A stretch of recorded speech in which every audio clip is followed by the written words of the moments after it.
Hi, my name is Tom with Beil Plumbing, and I'm going to show you how to replace your dirt and sediment filter, most likely connected to your water softening system. The first step is to take the bypass from on the system connected to your filter and turn it from green to the yellow position, which will be labeled bypass. So I'm going to turn the knob. If you can go left or right, either way, it does not matter. I'm going to turn it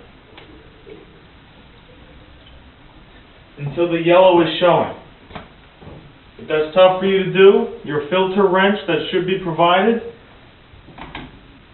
fits on there as well and will help you with leverage in turning your bypass.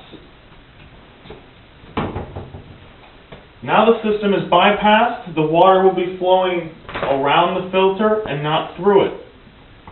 The next step is very critical. You want to relieve the pressure from the system to assure that you can remove the filter and to minimize the mess. There's going to be a piece of tubing attached to the filter itself that has a valve on the end of it. That valve should be counter with the actual valve itself. You want to turn that straight up and down and point your hose into a bucket. Open that up.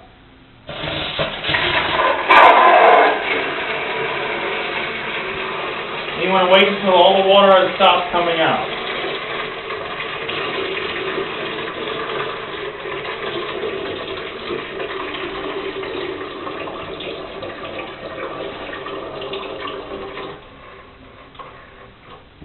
Now your system is depressurized.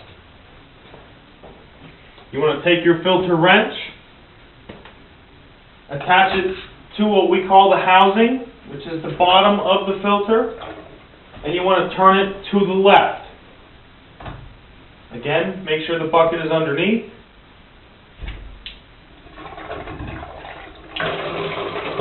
You want to empty the water out of the sump.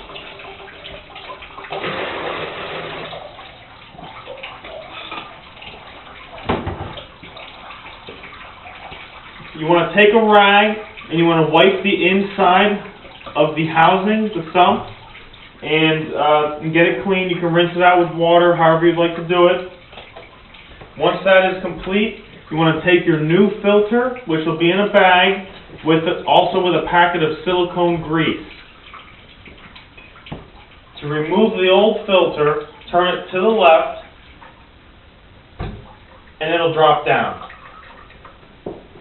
Take your new filter, stick it in the same way it came out, and turn it to the right. Until you can't turn anymore, it'll lock in place. That's it. Now that packet of silicone grease that was in with the new filter, there's an O-ring on the outside of what we call the sump. Put a little bit around it. You don't have to overdo it. Once the grease is around the O-ring, you want to reassemble the housing, turn it to the right. Again, if this is hard to do, take your wrench. Until you can't turn anymore, it will lock in place. Once it's tight, it's tight. There's also arrows that will line up. You may or may not be able to see those. Now it's very important that you don't miss this step or you will have a mess. That valve that you opened in the prior step, you want to make sure you close that back to the way it was before, or water will come out during the next step.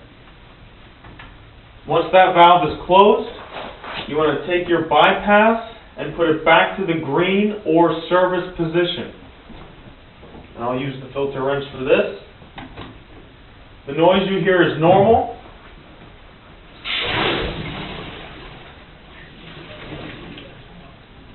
Until only the green is showing. And now your filter is replaced.